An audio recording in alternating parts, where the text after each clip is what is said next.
पंकजा आणि धनंजय मुंडे मात्र शेजारी शेजारी दिसून आले। तर अजित पवार यांनी धनंजय मुंडेंच्या शेजारी बसणं टाळलं असा प्रश्न पडलाय आणि पंकजा आणि धनंजय मुंडे मात्र शेजारी शेजारी बसलेले दिसून आले। त्यामुळे दादा धनंजय मुंडेंच्या शेजारी बसायला टाळतायत का हा प्रश्न उपस्थित होतोय।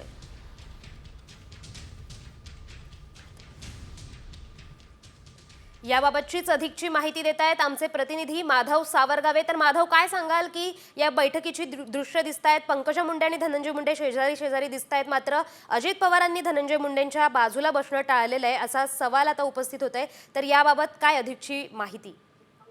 उपमुख्यमंत्री आणि बीडचे पालकमंत्री अजित पवार यांच्या अध्यक्षतेखाली डीपीसीच्या बैठकीला सुरुवात झालेली आहे। सुरुवातीला एक फोटो समोर आला आहे ज्यामध्ये अजित पवार हे धनंजय मुंडे यांच्यापासून दूर बसले आहेत अशी चर्चा सुरू झाली आणि त्या फोटोवरून असं दिसतं आहे की अजित पवारांच्या उजव्या बाजूला पंकजा मुंडे बसले आहेत आणि त्यानंतर धनंजय मुंडे आहेत। यापूर्वीच्या अनेक बैठकांमध्ये आपण जर पाहिलं तर अजित पवार हे धनंजय मुंडे यांच्या बाजूला असायचे किंवा अजित पवारांच्या बाजूला धनंजय मुंडे असल्याचं आपण अनेकदा पाहिलेलं आहे।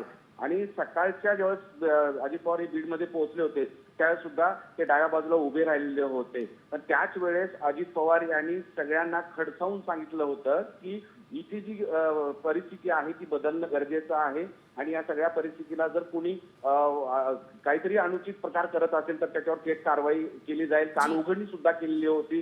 तसेच आपण इथं बीडचे पालकमंत्री झाल्यानंतर काय करणार आहोत हे सुद्धा सगळ्या कार्यकर्त्यांच्या समोर लोकांच्या समोर सांगितलं होतं आणि त्यानंतर आता बैठकीला सुरू झाल्यानंतर हा फोटो समोर आलेला आहे आणि त्यामुळेच आता चर्चा सुरू झाली आहे की अजित पवार हे धनंजय मुंडेंना जवळ बसवणं टाळलेत का। आता नेमकं काय आहे ते पाहणं महत्वाचं असणार आहे।